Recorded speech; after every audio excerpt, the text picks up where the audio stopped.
రెండవ జాబితా రిలీజ్ అయినటువంటి పరిస్థితి రాష్ట్ర వ్యాప్తంగా ఉన్నటువంటి అటు శ్రీకాకుళం నుంచి చిత్తూరు జిల్లా వరకు గతంలో ప్రకటించని పెండింగ్లో ఉన్నటువంటి పేర్లను కూడా ప్రస్తుతం ఈ జాబితాలో ప్రకటించినటువంటి పరిస్థితి. మొత్తం 34 మందితో మలి జాబితా రిలీజ్ అయింది. తెలుగుదేశం పార్టీకి సంబంధించినటువంటి రెండవ జాబితా కూడా మన దగ్గర ఉంది. రెండవ జాబితా సంబంధించినటువంటి లిస్టు తెలుగుదేశం పార్టీకి సంబంధించినటువంటి రెండవ జాబితా లిస్టు. రెండవ జాబితాలో కూడా మొత్తం 34 మంది అభ్యర్థులను కూడా ప్రకటించారు. 34 మంది అభ్యర్థులకు సంబంధించినటువంటి జాబితా ఇది. ఈ 34 మందికి సంబంధించినటువంటి అభ్యర్థుల్లో కూడా విద్యావంతులు కావచ్చు, లేకపోతే యువకులు కూడా ప్రాతిపదికగా తీసుకున్నటువంటి పరిస్థితి. ఈసారి యువతకు, పార్టీలో పనిచేస్తున్నటువంటి నాయకులకు మొత్తం కూడా అటు మహిళలకు కూడా 7 మందికి స్థానం కల్పించారు, పురుషులకు 27 మందికి అవకాశం కల్పించారు.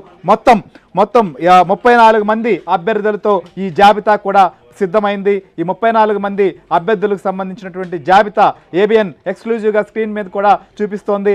సో మొత్తం కూడా ఈ జాబితా సంబంధించి మనం చూడొచ్చు. తెలుగుదేశం పార్టీ రిలీజ్ చేసినటువంటి జాబితా ఇటు శ్రీకాకుళం నుంచి ఇటు చిత్తూరు జిల్లా పూతలపట్టు వరకు కూడా మొత్తం 34 మంది సంబంధించినటువంటి జాబితా. 34 మందితో అంటే మెజారిటీ స్థానాలను కూడా తొలి విడతగా 94 మంది స్థానాలు 94 స్థానాలను 94 అసెంబ్లీ స్థానాలను తెలుగుదేశం పార్టీ ప్రకటిస్తే 34 మంది అభ్యర్థులతో రెండవ జాబితా కూడా రిలీజ్ చేసింది. రెండవ జాబితా స్క్రీన్ పైన మనం ఎక్స్క్లూజివ్గా కూడా చూస్తున్నాం. రెండవ జాబితా సంబంధించినటువంటి అంశం పైన కూడా. సో రెండవ జాబితాలో ఎవరెవరు ఉన్నారు, రెండవ జాబితాలో ప్రకటనకు సంబంధించి ఎలాంటి కసరత్తు చేశారు, ఈ రెండవ జాబితా సంబంధించినటువంటి అభ్యర్థుల ఎవరెవరు ఎక్కడెక్కడి నుంచి పోటీ చేస్తున్నారు, ఎలాంటి ప్రముఖులు ఉన్నారు అనేది కూడా మనం చూద్దాం. రామారావు చెప్పండి, రెండవ జాబితా కూడా తెలుగుదేశం పార్టీ రిలీజ్ చేసింది.